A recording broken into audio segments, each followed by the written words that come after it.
You're listening to the Spark Radio Network, Internet radio like you've never heard before. Innovation, creativity, and imagination are all said to begin with a spark. So fasten your seatbelt and take the ride of your life and listen for the spark. You are listening to KLRN Radio, where liberty and reason still reign. Most writers and radio show hosts know that to connect with your fans, you need to do more than just write books or record the latest podcasts. There are many different elements that go into forming an online platform, but there are also many hidden traps. To make matters worse, solid advice on how to survive the muddy waters is scarce. In the book Hidden Traps, I talk about some of the important issues of working with an online platform, highlighting traps that could put your physical or internet security at risk or be harmful to your reputation. Are your social media posts just links with a few disjointed words, making you look like someone who can't complete a sentence? Did your new website cost you more than you anticipated? Are you leaking your personal contact details across the web without even knowing it? Then you need Hidden Traps. Hidden Traps is now available in paperback and ebook from a variety of retailers, including Amazon, Barnes & Noble, and Kobo. Visit blackwolfpublications.com for more details. Not on my watch, our military service members say, as they volunteer to serve, as they move out, stand firm, and take fire. So not on our watch, we say, to the severely ill or injured veterans who can't get the care they deserve to live full and independent lives, even when there's no government funding or a nursing home seems like the only option. We won't leave one warrior behind. Not on our watch. Join us at findwwp.org. If you're 85 or younger, would you like peace of mind and comfort for your family? We're Final Expense Direct with an urgent message for you. The average funeral today costs over $8,000, but the most you'll get from government benefits is $255. How will your family pay the difference? We can help. Our senior plans start as low as just $1 a day and pay up to $30,000 for a funeral and other final expenses. Peace of mind is easy. There's no medical exam. You'll have lifetime coverage, and your plan can't be canceled as long as you pay your premiums. Call now for free information about our senior plans. Answer a few simple questions and receive approval right on the phone. Plus, call right now and we'll give you a discount prescription card for free. Call 800-553-8687. That's 800-553-8687. Again, 800-553-8687. KLRN Radio has advertising rates available. We have rates to fit almost any budget. Contact us at advertising@klrnradio.com.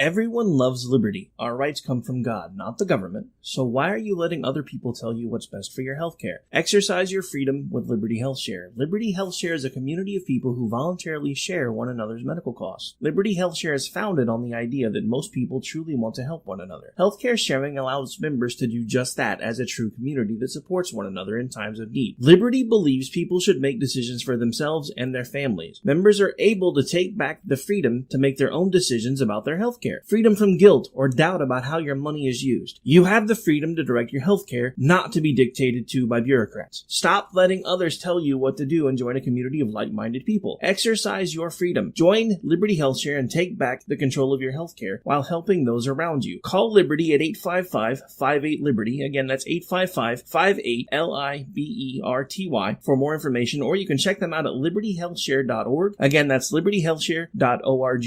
Here's George Foreman with InventHelp. Hi, I'm George Foreman. Do you have an idea for a new product or invention? People ask me all the time, George, how do I get my idea in front of companies? How do I get a patent? What do I do next? Do you have the same questions? I'll tell you like I'll tell them all. Call my friends at InventHelp. Call InventHelp today for free information. InventHelp has been helping inventors for more than 30 years and has sales offices nationwide. InventHelp can submit your invention to companies who are interested in receiving new new ideas. If you have an idea and want to try to patent it and submit it to companies, you should call InventHelp today for free information. Listen, I can't guarantee a company will be interested in your idea, but I believe every inventor deserves the opportunity to step into the ring and take their best shot. Put InventHelp in your corner. Get your free inventor's information. Call 1-800-353-6490. That's 1-800-353-6490. Again, 1-800-353-6490.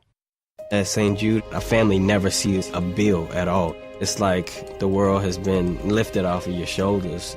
St. Jude Children's Research Hospital. Finding cures. Saving children. Learn more at stjude.org.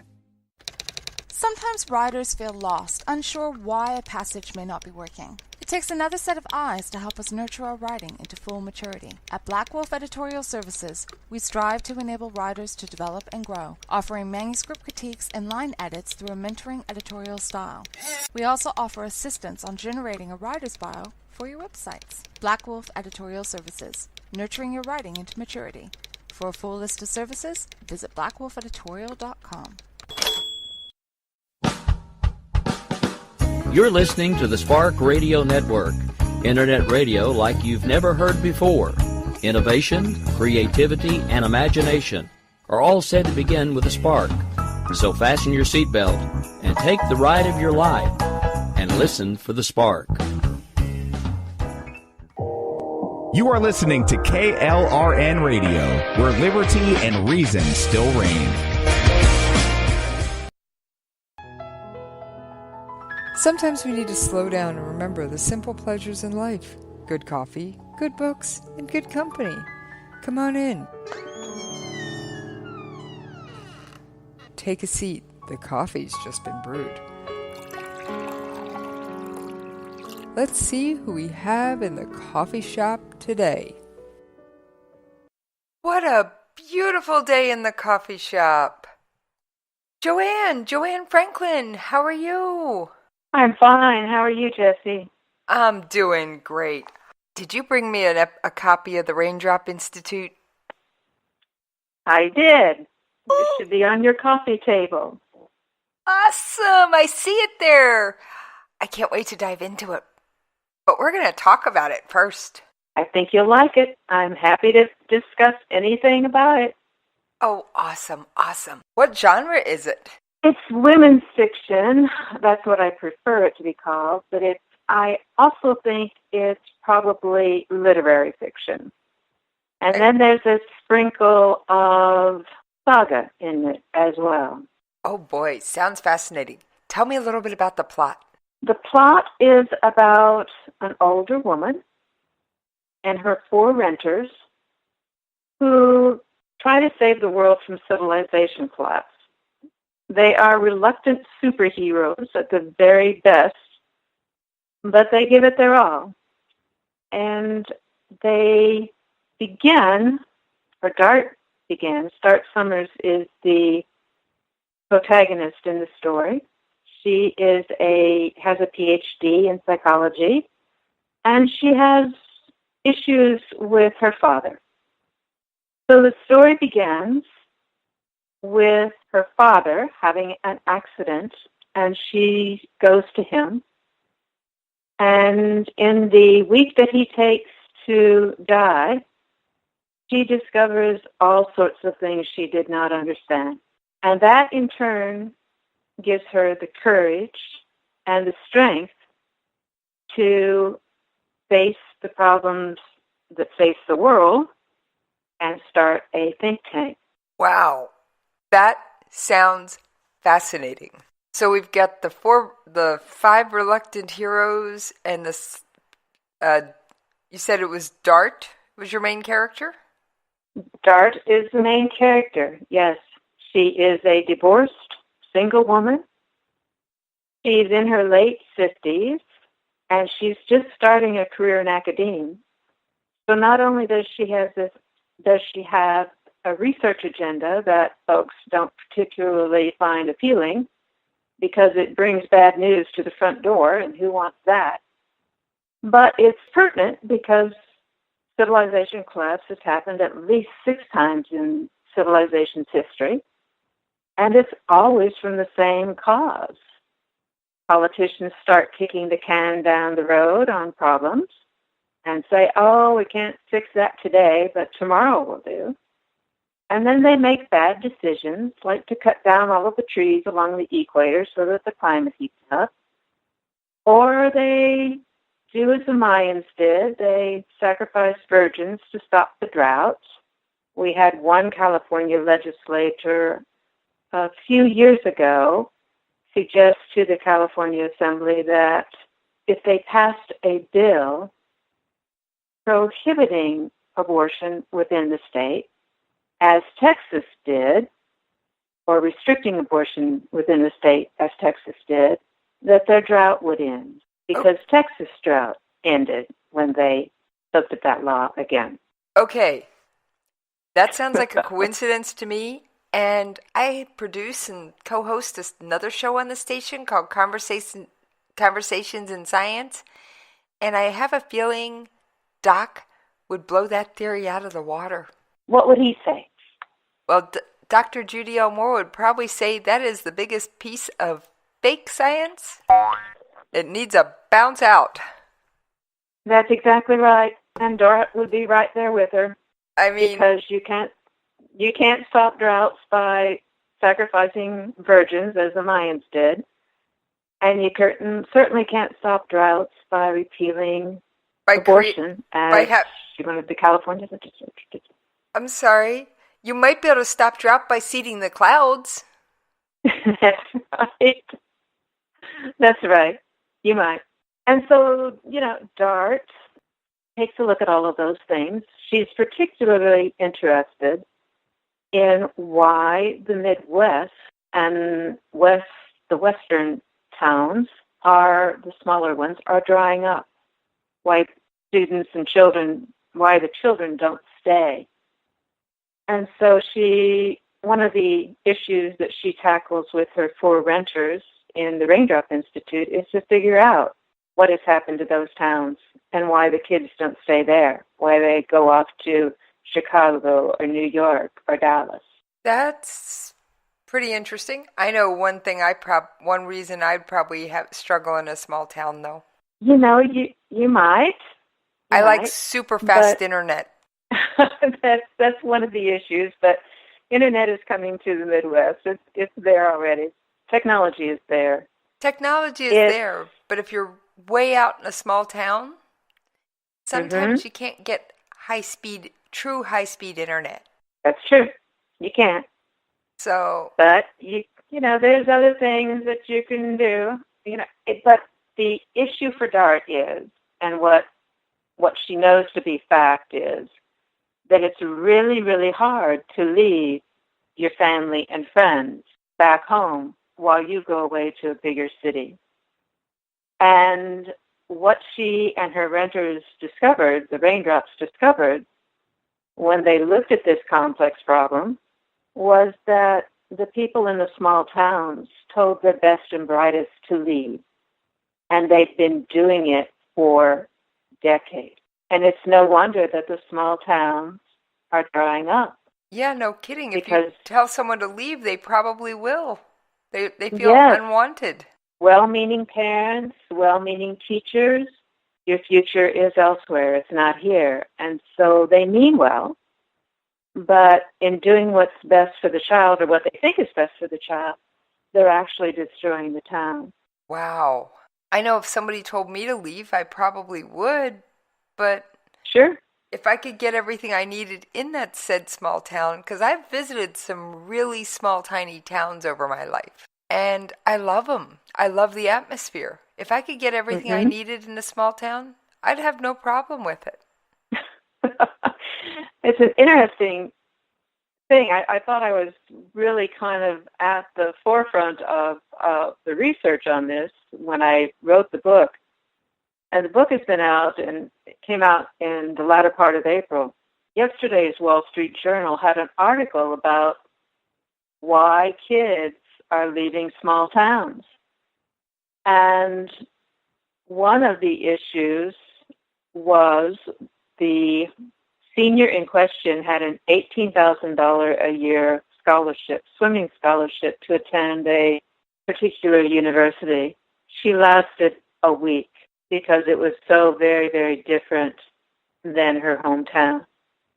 A week? Now, a week. And she basically had tuition and fees paid for and a little bit left over for I assume a 4-year scholarship. But it is such a gigantic leap that a lot of the kids are not prepared. And then the second thing that keeps small towns, people from leaving small towns, is that if you're a janitor or a hairdresser, you might be able to live in a small town, but if you try to take your skills to New York City, rent, high-speed internet, etc., would take about 52% of your salary instead of just the 15% that's in small towns. So that contributes to the problem. We tell our best and brightest to leave. They listen to us. Those who can't afford to leave stay and watch the town die. It's really an interesting phenomenon. And for the first time in America's history, over half of the population now lives in big cities. So this is a sea change for the United States. We've never had this happen before. Wow, I didn't realize that. You know so much about this. What's your background? My background is I was born and raised in a small town on a century farm. And I met and married my husband, had 2 kids, and then had to go to work to put my kids through college. And so I became a school teacher. And then I became a high school principal. And then I got my PhD in educational administration. And then I taught graduate courses at Texas Tech University in Lubbock, Texas for 10.5 years. Wow. And those graduate courses that I taught were all about decision-making, ethical decision-making, democracies in schools, how schools sustain democracies, and why complex problems are so very, very difficult to solve. That sounds fascinating, believe it or not. It really does. But then I have such a varied interest. You'd be amazed what little things I'll pick up on. I hope so. It's good. Okay. My Kindle has so many different books on it. I've got nonfiction, I've got fiction, I've got research papers that I found fascinating and picked up a copy of, and I've got all kinds of crazy things there. And that the research is fascinating into how the brain makes decisions. And Kahneman's work is phenomenal. There are TED Talks on the subject. Psychology Today is a blog that I follow. And we think we know how our mind works, but we really don't. And so DART's emphasis with this think tank is to train her 4 renters, and these are all older women without college degrees, all of them impoverished, all of them trying to keep making a living, keep everything together, and with not much money. But she trains them to think outside the box, to think differently about things. And so they come up with ideas such as our towns in the Midwest and in the West wouldn't be dying if we didn't tell our kids to leave. She comes up with things such as, if we had our seniors make up business plans for an independent business within towns before they went to college, they might come back and implement those businesses. I think so it's there are great. A number of things. I think it sounds like a great thing, and I love outside-the-box thinking. I think I'm really going to enjoy the Raindrop Institute. I hope so. It's my first novel, so there are some things that I probably should have done differently, but my passion for decision-making is there, and Dart shares that. And I love Dart's journey from overcoming her past and the issues in the relationship with her father that kept her grounded into old ways of thinking. And once he died, he set her free to take on these bigger issues and to help the world become a better place. Like I said, it sounds like a fascinating story of growth and development, and the challenge. I'm sure she faces many challenges. Oh, she does. There are external challenges, such as a dean who doesn't particularly like her research on civilization class. He'd rather she do something that will help people, in his opinion. She has a colleague who doesn't particularly like her and who votes against her for promotion and tenure. So there are a lot of external obstacles that Dart has to overcome. I can't wait to dig into it. So how long did it take you to write this novel? Oh, dear. It has been simmering for about maybe 11, 12 years. But the actual writing took place over a period of 4 to 5 months. And then I got involved in editing the book and stalled out on editing the book. And so I released it in April after about 3 years of starting it. I assume you got those edits finished first, though. I did. I did that right. I wrote the book, pushed it through a developmental editor and a editor for periods and misspelled words. I'm sure there are still a few in there, but probably not that many. He found a lot of them. And then I sent it out to agents, and I had a number of agents who were interested in it. I had one agent who picked it up.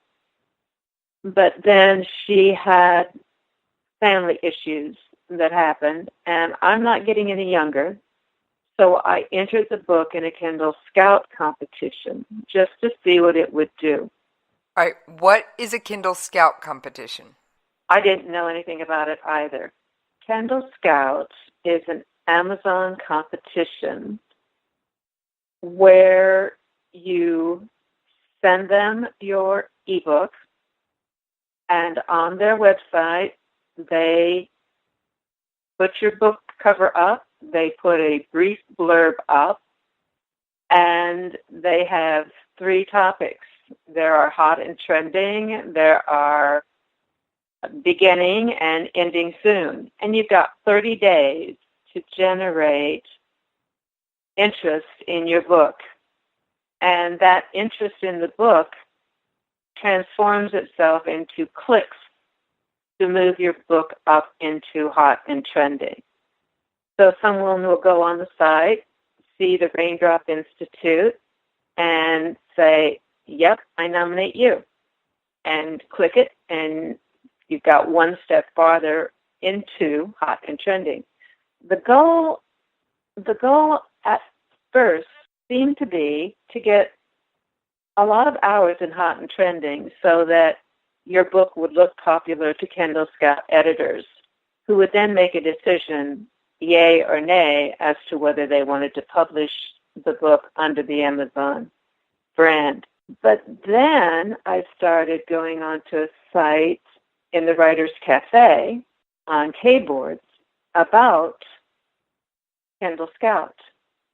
And the writers there were writers who had a ton of books behind their names, anywhere from 3 to 4. They were savvy people who understood that the real gold with Kindle Scout wasn't whether or not you were chosen for a book contract, but the publicity that you got when your book was out there. And so that's why the Raindrop Institute did so well when it first came out. You know, I rewarded those who had voted for me. I think I had like 1,900 votes. Wow. Which is, yeah, it's not bad. And I rewarded them by giving it away for free, and 300 350 people picked it up within 2 days. So it did get the book out there. It did get some marketing behind it, and it did get some visuals behind it. The good part for me was that they didn't reject it out of hand like the very last day it came off the list. They took their sweet time about it, considered it for a week, and then decided to tell me no. Yeah, but you still got a lot of attention for it, so there's something to be said for that. You do. The negatives about Kindle Scout are you don't think you're going to be affected because you have a book out there for 30 days in front of the public and you've got to generate interest in it. You don't think it's going to affect you. You don't think you're going to worry about it, and you find yourself checking every 30 minutes to see whether it's still on Hot and Trending. I can believe it. You too. It is the psychological game. You really get involved in the competition. You want it to do well, and you check, and you double check, and you recheck.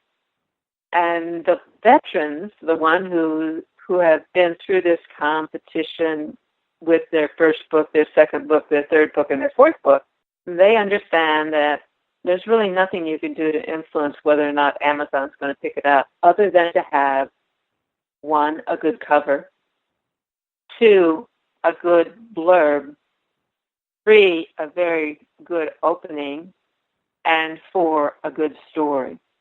Because although the public, the people who are voting, don't get to read all of the manuscript, the Kindle book editors do. The Kindle Scout editors do. Well, that sounds fascinating. So I assume they put up a little excerpt about the book or the blurb. You said they put up the blurb. Do they also do a little excerpt? They do, the first 5,000 words. So would you recommend entering the Kindle Scout competition for people who want to go the more self-published route? I think I would. And I think that I would, if I had to do it over again, I would wait for my second or third book, because the attention that you get from readers who like your work means that they'll go on to your website or to Amazon, wherever you have your first book posted, and they might pick it up as well while they're waiting to see how your second or third book do. So the savvy writers who have entered their books into competition with Kindle Scout understand that.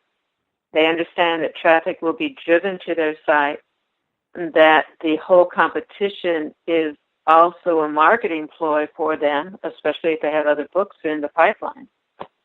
And they can get their books before a lot more people. So that would be the only caveat that I would have. I don't think I would do it again for a first book, but I think I would do it again if I were a writer who has had several books under my belt. That's great. Now, you mentioned that you used not 1, but 2 outside editors.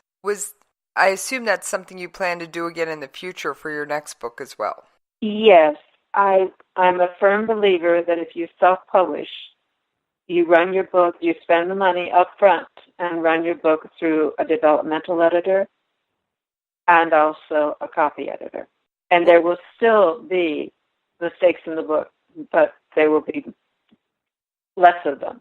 And I know that with my book, the Kindle version is in vellum, and its appearance is much nicer than the paperback book, because I published the paperback book through KD Press, and it's still a fledgling effort on Amazon's part. And so I will, once I find some room to breathe in the writing process, I plan to do something differently with that paperback book. But the Kindle book, I like it. I like it in vellum. It's a lovely way to publish an ebook. Well, that sounds like great advice for up-and-coming writers as well. I think so. The advice to up-and-coming writers can is rather succinct. It's put your best writing forward, take the time you need to write a good book, and then send it out to developmental editor, make those changes. For example, in the book that I'm currently working on, my developmental editor asked me to combine two characters into one. She asked me to toss out another character, and then she asked me to get the emotional arc between Dart and her love interest in this particular book more clearly defined. And so you've got to spend time with that. And even though I hate it, I have my computer read the scenes aloud to me. And that means every scene in the book. And it's amazing what you can pick up with dialogue that sounds stuffy or not as smooth as it should be or not as snappy as you want it to be. You find those things when the computer, in that mechanical voice, is reading your words back to you. Well, funny you mentioned reading things out loud. I beta read for a number of my writing friends because, as I mentioned off air, I'm no writer. I've tried, it's just not my passion. But I love to read. I've been told I'll read this. I've caught myself reading the cereal box on the breakfast table. I will read anything I can get my hands on, and I've been that way as long as I can remember. Well, then I should send this book to you and have you read it as a beta reader. We'll talk about that off the air. But the one thing, and I've had an editor on my show, who, Dr. Judy L. Moore. She's also a freelance editor. She wears a number of hats. It's amazing how she pops up in my life sometimes. But the one thing she always stresses to writers, don't rush the process. No, you really can't. She has stopped a number of self-pub people from I don't have the money for an editor, so I'm just going to put it out there and then take it down, and then I'll do the edits when they find the mistakes for me and put it back up. That's not a good way to go. She's absolutely right. And she has stopped that from happening a number of times. So, because she's also involved in a number of writing groups, both Facebook chat groups and forums and things like that. So I think that's the one thing I've learned about writing is don't rush the process. It takes time to find out what it is you are really writing about. And I know with the Raindrop Institute, I got to the end of the book and then went back through it again and back through it again and back through it again to figure out what it was I was really writing about.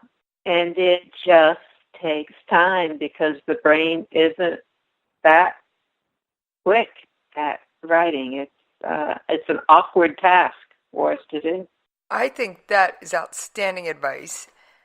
And JoAnn, I'm going to have to ask you if we can just hang on for just a couple minutes. We got to pay those radio station bills and take one of those pesky commercial breaks. Look forward to the break. All right. I will see you on the other side. You're listening to the Spark Radio Network, Internet radio like you've never heard before. Innovation, creativity, and imagination are all said to begin with a spark. So fasten your seatbelt and take the ride of your life and listen for the spark. You are listening to KLRN Radio, where liberty and reason still reign. Most writers and radio show hosts know that to connect with your fans, you need to do more than just write books or record the latest podcasts. There are many different elements that go into forming an online platform, but there are also many hidden traps. To make matters worse, solid advice on how to survive the muddy waters is scarce. In the book Hidden Traps, I talk about some of the important issues of working with an online platform, highlighting traps that could put your physical or internet security at risk or be harmful to your reputation. Are your social media posts just links with a few disjointed words, making you look like someone who can't complete a sentence? Did your new website cost you more than you anticipated? Are you leaking your personal contact details across the web without even knowing it? Then you need Hidden Traps.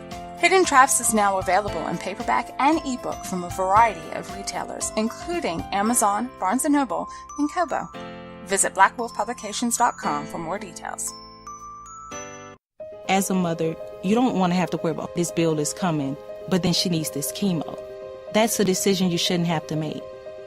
It's a huge burden lifted financially, and so it allows you to give singular focus to your child. I've never known a hospital that takes care of their patients so thoroughly. That was the first thing I was like, how are we going to do this? When they told us that we didn't have to pay a single bill, I was like, wow. They pretty much have saved us. It's like the world has been lifted off of your shoulders, and now your focus is supporting this child. There is not another hospital like St. Jude. The patient care is unmatchable. It saved my life. It saved my daughter's life. It saved our family. St. Jude Children's Research Hospital. Finding cures, saving children. Learn more at stjude.org. If you're 85 or younger, would you like peace of mind and comfort for your family? We're Final Expense Direct with an urgent message for you. The average funeral today costs over $8,000, but the most you'll get from government benefits is $255. How will your family pay the difference? We can help. Our senior plans start as low as just $1 a day and pay up to $30,000 for a funeral and other final expenses. Peace of mind is easy. There's no medical exam. You'll have lifetime coverage, and your plan can't be canceled as long as you pay your premiums. Call now for free information about our senior plans. Answer a few simple questions and receive approval right on the phone. Plus, call right now and we'll give you a discount prescription card for free. Call 800-553-8687. That's 800-553-8687. Again, 800-553-8687. We're all part of your community. We all play a role in keeping our community safe. So protect your everyday. If you see something suspicious, say something to local authorities. KLRN Radio has advertising rates available. We have rates to fit almost any budget. Contact us at advertising@klrnradio.com.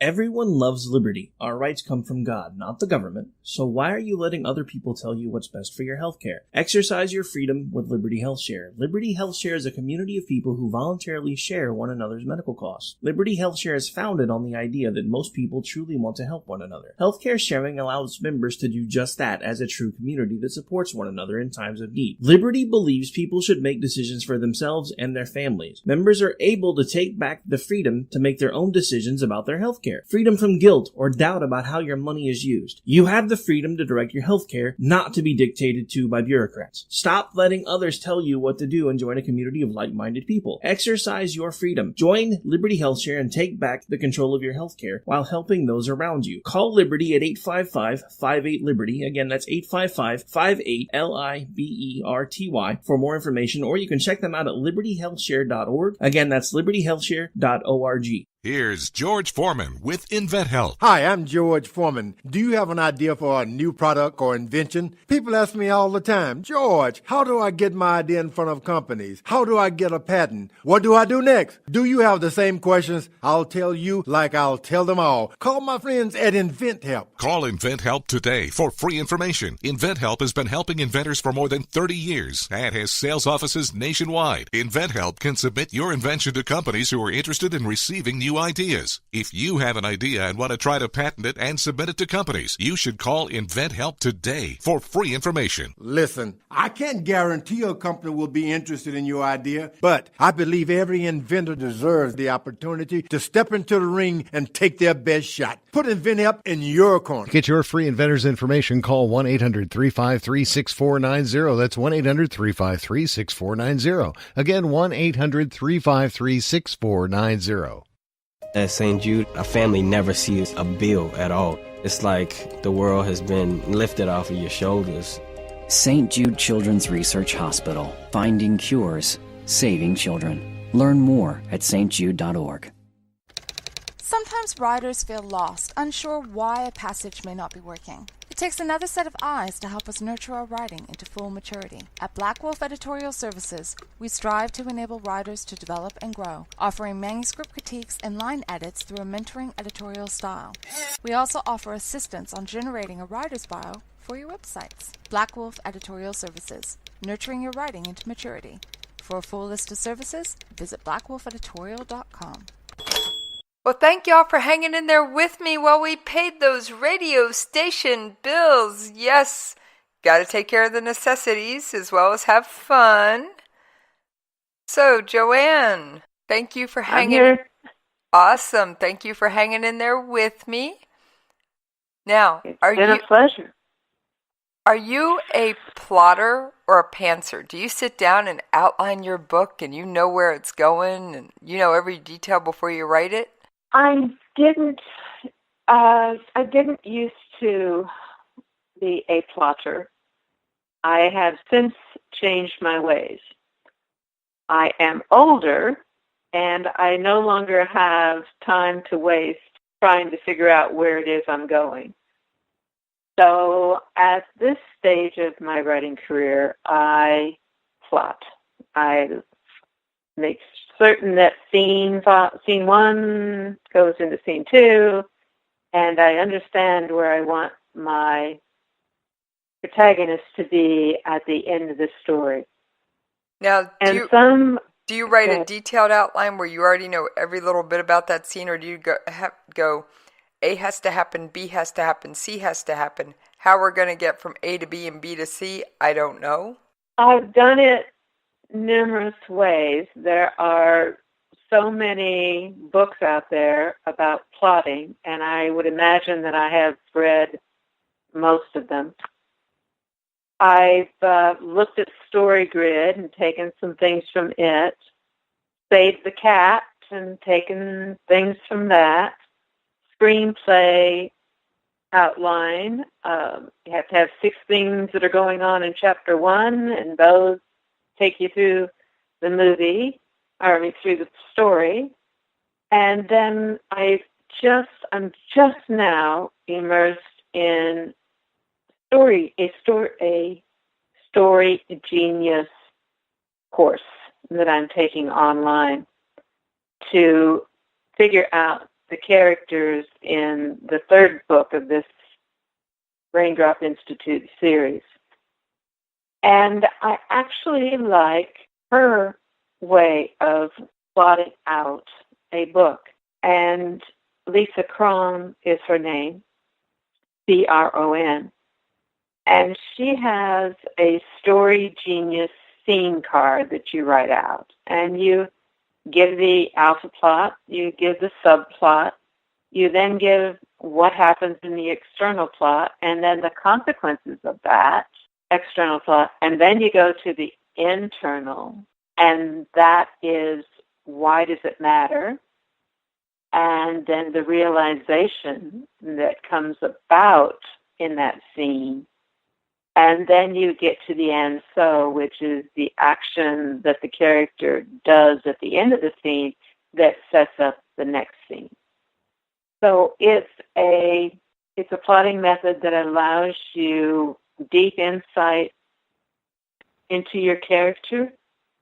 For example, the character in this book is Dart Summers' nephew, Robbie. And Robbie is a water witch, a dowser. And you know what that is, right? No, do tell. Okay. We had dowsers growing up on the farm. They would come in and find wells that were underground and pockets of water that you could drill down into and you'd have a well. And some dowsers can divert underground streams through to aquifers. But they usually hold a rod in their hand that's shaped, a twig, a limb that's shaped in a V. And they hold the V part in both hands, and the pointing end is stretched out before them. So it's like they're holding onto a plow. And they walk. And when that limb dips down, through no fault of their own, the force of the water is pulling it down through them, they have found water. And that's how a number of wells are drilled in rural areas. That's how most of them are drilled in rural areas. The dowser will come in and find the water. Now, the interesting thing about dowsers is that some of them have a proclivity for finding people as well. Wow. Others have a proclivity for finding illnesses within the body because the body is composed mostly of water. And so you can take it any way you like. You can have, I have had Robbie participate in search and rescue missions and finding lost people on mountainsides, or I could have had him working to divert underground streams into dying aquifers in California. There are all sorts of ways to figure out what Robbie should do with this gift that he has. But the interesting thing about Story Genius is that in going into his background, which of course, you're making this character up from your imagination. You can create any kind of background you want. But what he encounters in first grade sets him up for his future activities. So Robbie isn't particularly good at finding lost people, but he is good at finding water, and he is good at diverting underground streams, and he is great at getting water to come to his rescue whenever he needs it. For example, he can bring an underground stream up to the surface of the earth and perform a little magic for everybody and then send it back down. And he's also good at predicting what illness you have and what you're going to die from. He sounds like a fascinating character, and he's in the second book? He's in the first book as a young boy. He's in the second book as a teenager, and he's in the third book as a young man who has to leave the place that he finds most comfortable, the farm, and come to North Carolina and help his Uncle Dart. He calls her Uncle Dart because she's always wanted to be not a man. She's always wanted to be valued in a man's world for her intellect, for her accomplishments, until she realizes that that's not really what counts. That sounds fascinating. Like I said, I love repeat guests, but we'll talk more about that off the air. Okay. All right. So anyway, back to your question. I'm now plotting out Robbie's story. And the Story Genius card allows me to have the external plot with all of the action that drives that, and the internal arc with all of the growth that engages the reader. And I sort of like Story Genius for that, because Save the Cat, Story Grid, the others that I've read, the other books, most of the other books, they're all about plot. The only other book that I've read that gets into internal motivation and more into how a writer can express that is Donald Moss's latest book. And that's a very good one as well. Well, those sound like things that those sound like books that every writer should have in their collection then. Yeah, I would recommend both of them. Donald Moss's latest and Story Genius by Lisa Krohn. So it sounds like you do a fair bit of plotting now.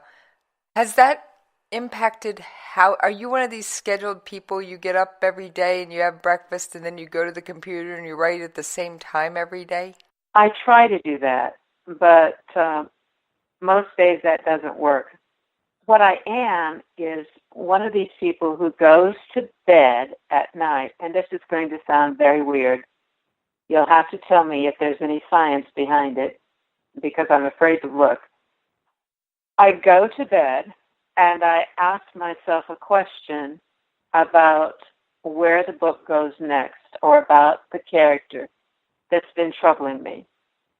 When I wrote the Raindrop Institute, the first book that we're talking about tonight, one of the questions that I asked myself is, should Dart have a love interest with the dean? And the answer I woke up with in the morning was no. That would spoil the whole entire book, what you're trying to accomplish. You want her to stand on her own 2 feet without relying on love because she's lost her father. And you want her to tackle problems with logic and reason and insight. And if she's distracted by a love interest, that can't happen. So for this book, you're going to have to bite the bullet and don't put any romance in it. And I like a romantic story. Romance can be fun, but like I said, I'll read just about anything, including the cereal box, if it sits in front of me long enough. A lot of writers read a lot, and they have to know their craft to read it, which is why I'm a little bit of an anomaly, because I tend to read science fiction, mysteries, and romance rather than literary fiction. But I think that's because I taught English for a number of years and read a number of literary fiction. So you that also could be why. You understand all 3 or 4 of those genres. And I do, and as a child, I loved Zane Grey. My reason for saying that is I'm going to pick on my favorite well-known author. I've got a few favorite self-pub and indie pub, but my favorite well-known author is a thriller writer. And who would that be? Brad Thor.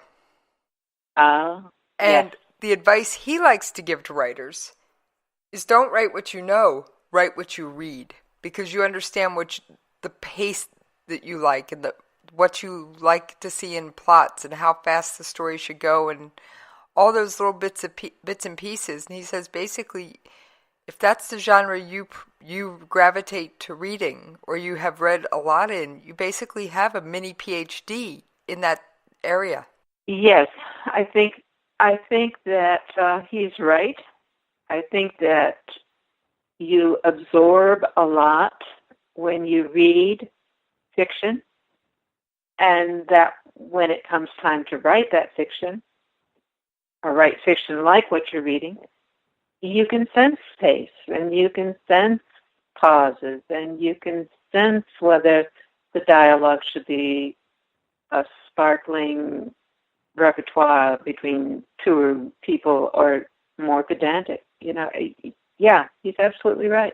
And the other thing he always says, and I'm going back to how you get the answers to your questions and plot twists, he says he gets his best ideas, he always says in the shower, but he's like, it's when your brain is relaxed, when you're not paying attention to writing, you're not focused on writing.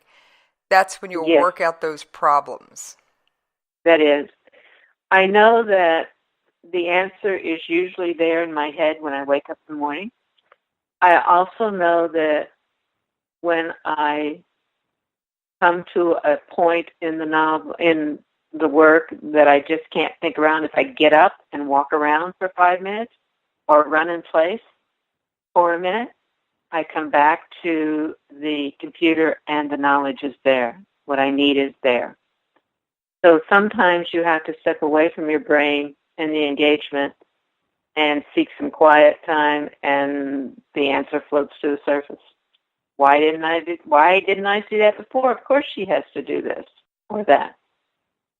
I think it's great. So let's talk book covers for just a moment.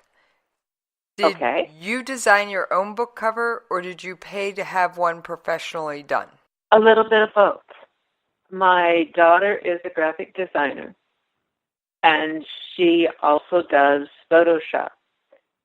We were on a trip together along the East Coast, and she put together a scene that had the ocean, and then it had 2 spiraling staircases, one of which was lying on its side and the other was standing upright, coming out of the surf. So she found that spiral staircase in an old bookshop along the coast where we were vacationing. She photoshopped them so that the spiral staircase looks as if it's lying in the ocean and then all of a sudden coming out of the ocean.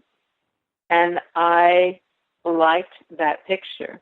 I liked the imagery of it. I liked the metaphor of it, that from the depths of your organic self, knowledge can arise. And sometimes you don't get it right, but eventually you do. You stair-step your way out of the deeps, out of the depths. And I sent that picture that Stephanie composed to a cover designer, and she used it and punched it up a little bit and put the words in the right place, in the right type, and put it all together. So I did both. Well, that's great, because while they always say don't judge a book by its cover, everybody does. Everybody does. And it's always a wise decision for writers, I think, to run that cover past people, the targeted audience, the age group that you want to read your book, the gender that you want to read your book. Run it past as many people as you can. Do you like this cover? Or do you like that cover? Or, ask for opinions on your cover. Some people, another good bit of advice is, will the cover look good in a thumbnail sketch on Amazon? Because that's what ebooks are all about. And you can have a good cover in a paperback, that doesn't translate well to that little thumb-size photo for your ebook. That's something I'd never thought about, so that's a great idea. It has to look good small as well as paperback size. That's awesome that you actually thought about all those items. It sounds like you're quite the decision maker yourself. I read a lot, as you do. And now if I can get marketing to make sense in my head, but unfortunately right now it's not. But it's simply a matter of reading a bit more and making some decisions as to which way to go.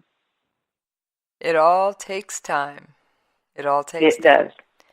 Now, is there anything else that you wanted to bring up in the interview that we haven't already touched on? No, I have enjoyed our conversation immensely, and I hope that you enjoy reading the Raindrop Institute. Oh, I can't wait. So when's the sequel coming out?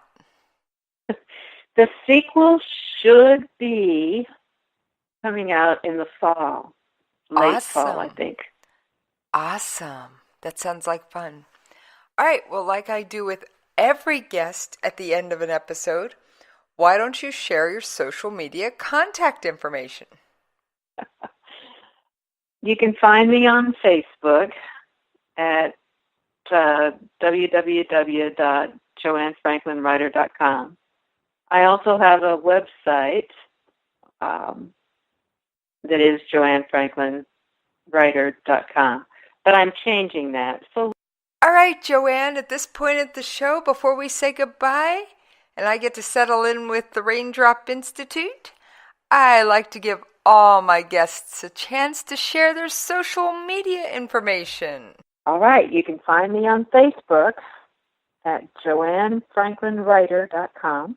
You can also find me on Twitter at JFranklinWriter.